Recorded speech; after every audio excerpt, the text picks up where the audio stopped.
ఎంతకాలం బతకమన్నది కాదు, ఎలా బతకమన్నది ముఖ్యం. ఒక వ్యక్తి వ్యవస్థగా మారి అణగారిన వర్గాల గొంతుకు మారారు. వ్యవస్థలో చైతన్యం తీసుకొచ్చి తిరుగుబాటు చేశారు.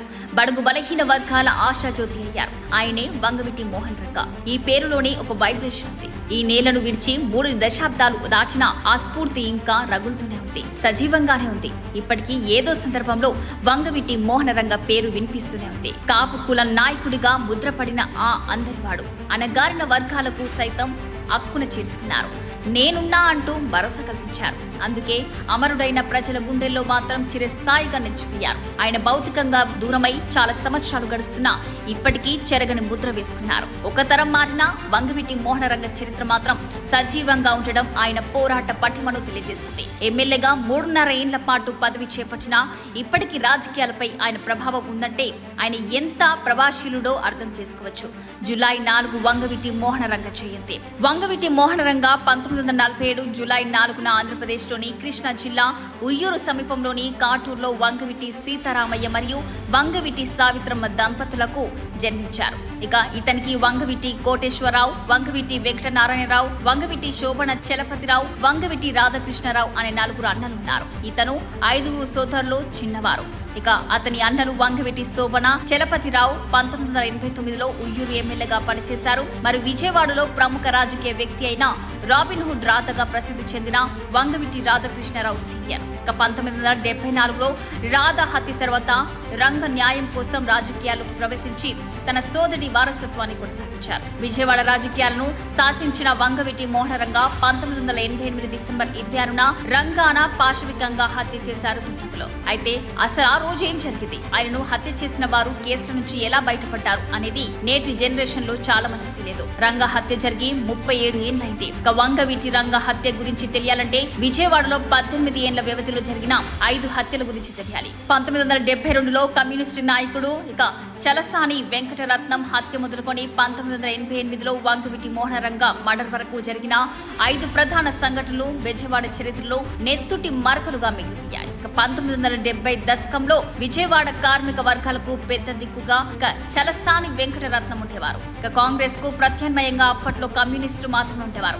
విజయవాడ నుంచి హైదరాబాద్ కు ట్యాక్సీలు ఎక్కువగా తిరిగి ఆ రోజుల్లో ట్యాక్సీ స్టాండుల్లో వచ్చే గొడవలన్నిటివి ఇక చలసాని సెటిల్ చేస్తుండేవారు. ఆయన వద్దనే వంగవీటి మోహన రంగ అన్న వంగవీటి రాధాకృష్ణ ఉండేవారు. ఇక చలసాని టీంలో అత్యంత వేగంగా ఎదుగుతూ ఒకానొక దశలో ఇక చలసాని వెంకటరత్నంను డామినేట్ చేసేలా రాధ ఎదగడంతో వారి మధ్య భేదాభిప్రాయం మరి ఈ గొడవల కారణంగా 1972లో వేరే ఊరు వెళ్లి వస్తున్న వెంకటరత్నం హత్య జరిగింది. ఆ కేసులో వంగవీటి రాధ ముద్దాయి. వెంకటరత్నం హత్య తర్వాత వంగవీటి రాధకు విజయవాడలో ఎదురు లేకుండా ఉంది. ఒకవైపు చలసాని సన్నిహితులు కమ్యూనిస్టులు రాధపై పగతో రగిలిపోతున్న సమయంలో స్టూడెంట్ పాలిటిక్స్ లో కమ్యూనిస్టులకు వ్యతిరేకంగా ఉన్న దేవినేని గాంధీ, నెహ్రూలు వంగవీటి రాధ సాయం కోసం ఆయన పచ్చకు చేరారు.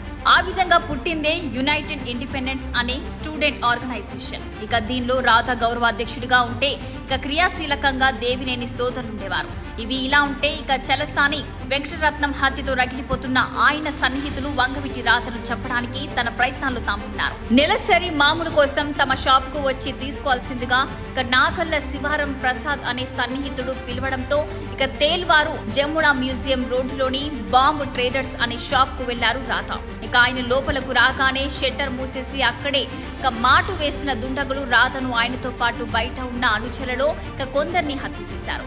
ఇది చలసాని హత్య జరిగిన 2 ఏళ్ల తర్వాత అంటే 1974లో. దానితో అప్పటి వరకు ఈ గ్రూపు తగాదాలకు కాస్త దూరంగా ఉంటున్న రాధ సోదరుడు మోహన్ రంగ తప్పనిసరి పరిస్థితుల్లో రాధ బ్యాచ్ కు నాయకత్వం వహించారు. ఇక రాధ హత్య తర్వాత 5 ఏళ్ల పాటు రంగ దేవినేని సోదరులు కలిసి ఉన్నారు. ఈలోపు బెజవాడలో రంగ ఇమేజ్ బాగా పెరిగింది. ముఖ్యంగా పేదలకు అందుబాటులో ఉంటాడు అనే పేరు బాగా పాకిపోయింది. ఆ సమయంలో రంగ వివాహం రత్న కుమారితో జరిగింది. అంతా సవ్యంగా ఉన్న సమయంలో బెజవాడలో ప్రైవేటు బస్సుల జాతీయకరణ ఉద్యమం ప్రారంభించారు దేవినేని సోదరులు.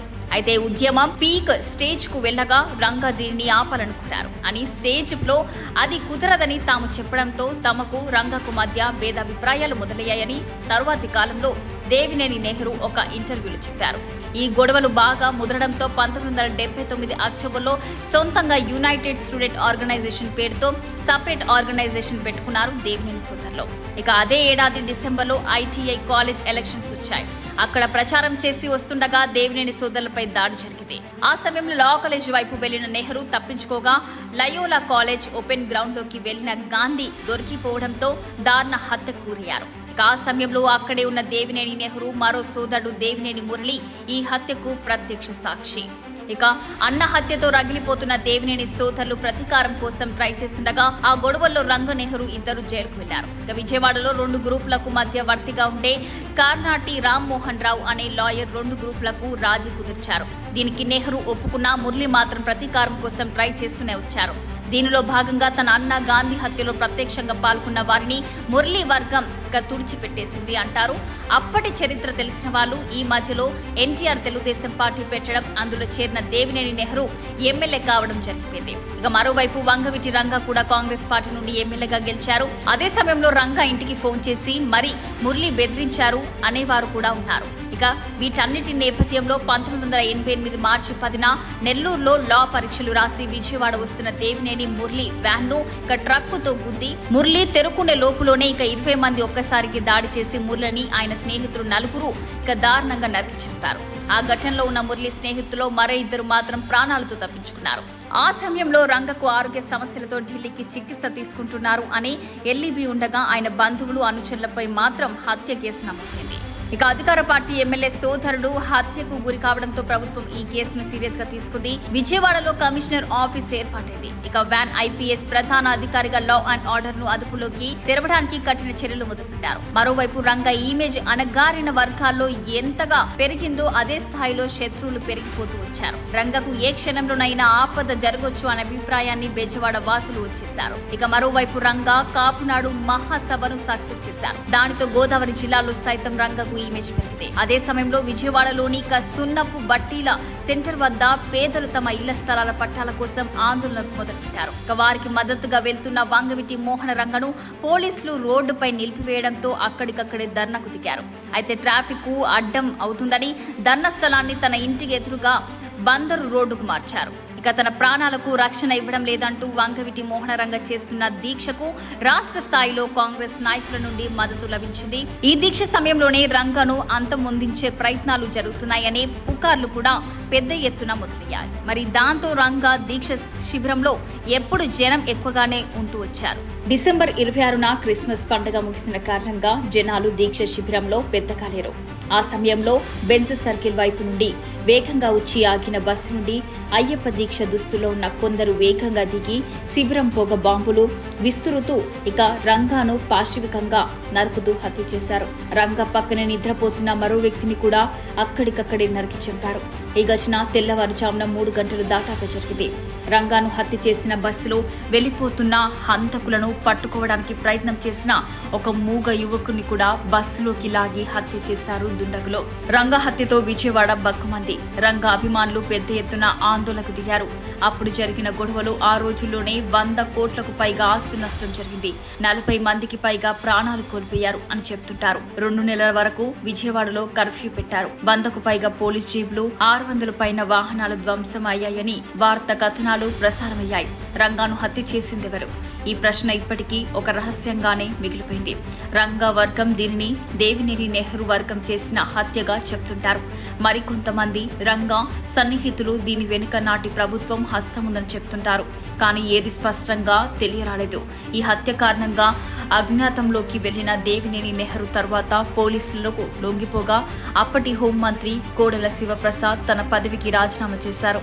ఈ కేసులో పోలీసులు A1గా విజయవాడకు చెందిన అబ్బులు అనే వ్యక్తిని చేరిస్తే అందులో కుట్రదారునిగా దేవినేని నెహ్రూను A21గా నమోదు చేశారు. అయితే అప్పటికి దేవినేని మురళి హత్యలో కేసులు ఎదుర్కొంటున్న వంగవీటి వర్గం దేవినేని వర్గం కూర్చొని రాజీకు రావడంతో రెండు వర్గాలు ఒకరిపై నమోదు చేసిన కంప్లైంట్లకు వెనక్కు తీసుకున్నారు. ఇది స్వయంగా దేవినేని నెహ్రూ అనంతర కాలంలో చెప్పుకొచ్చారు. దానితో రంగా మర్డర్లో కేసులు ఎదుర్కొంటున్న నిందితులు అందరూ సాక్ష్యాధారాలు లేని కారణంతో బయటకొచ్చేశారు. వారిలో కొందరు తర్వాత కాలంలో రాజకీయాల్లో కూడా ఎదిగారు. ఈ కేసులు ఎదుర్కొన్న వారు మాత్రమే కాకుండా కనిపించని వ్యక్తులు పెద్ద స్థాయిలో వేసిన పథకమే వంగవీటి రంగ హత్య అని ఇప్పటికీ బెజవాడ వాసుల నమ్మకం.